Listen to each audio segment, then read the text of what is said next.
ছোট্ট একটা পাখি কিভাবে একটা ভয়ঙ্কর সিংহের প্রাণের বন্ধু হয়ে গেল জানো?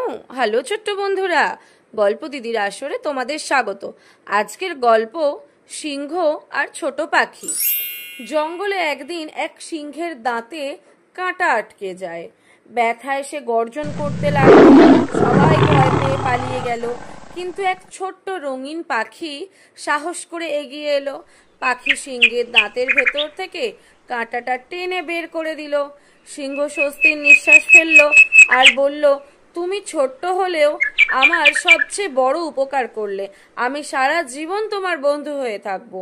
কিছুদিন পর সেই পাখিকে একটা শিকারী ধরতে গেল। সিংহ তখন দেখতে পেয়ে গর্জন করে এসে শিকারীকে তাড়িয়ে দিল। তাহলে নীতি কথা কি হলো বন্ধুরা? মনে রাখবে, কোনো সাহায্যই ছোট নয়, একদিন না একদিন তার প্রতিদান ঠিকই পাওয়া যায়।